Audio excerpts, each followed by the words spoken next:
Magandang hapon po sa lahat.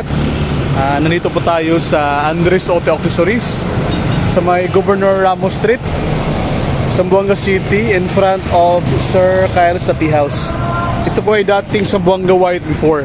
So ngayon, may bago kaming na-install na head unit sa Fortuner 2018 model. Okay, so tapos na po siya. And then ipapakita po namin sa inyo yung sa loob, yung sa head unit.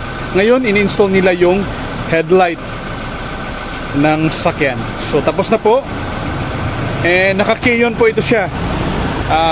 Sa nakikita nyo sa salamin, yung fog light at saka headlight po niya is naka-K-on po yan siya. Okay, naka-K-on LED light po siya. Okay, ito po yung sa loob ng sasakyan. Sa head unit na po tayo. Okay, so ngayon makikita natin yung maps. So, dito po tayo, makikita nyo. Dito pa yung sa K-on Sondra, Zamboanga, Andres Auto Accessories Parts Store. Okay? So, ngayon, proceed tayo sa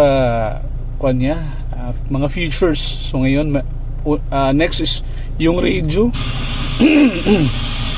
So, dito makikita natin kung saan station kayo pipili para marinig yung mga music, mga balita. Okay, next dito tayo sa YouTube.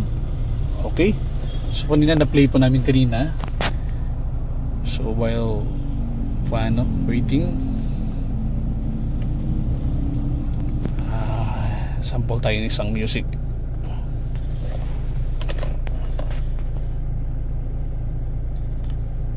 Okay.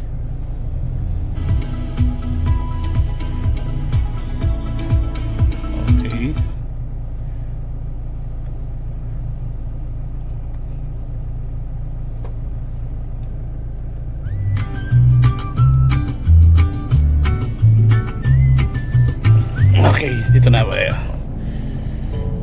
Okay, so paki-answer ko din.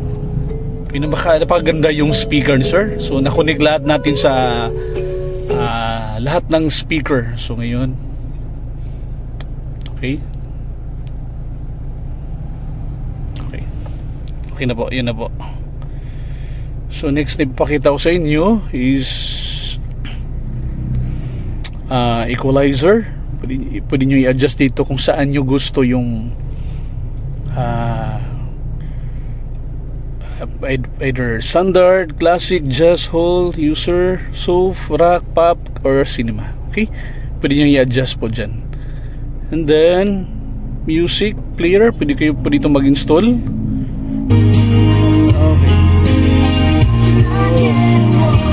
Okay. So and many more. Okay? So ngayon, if gusto po nyo pong magpa-install ng head unit, punta lang po kayo dito sa Andres Auto Accessories sa Governor Ramos Street, Zamboanga City, in front of Sir Kyle's Tea House. Dati pong Zamboanga White before. Okay? Maraming salamat.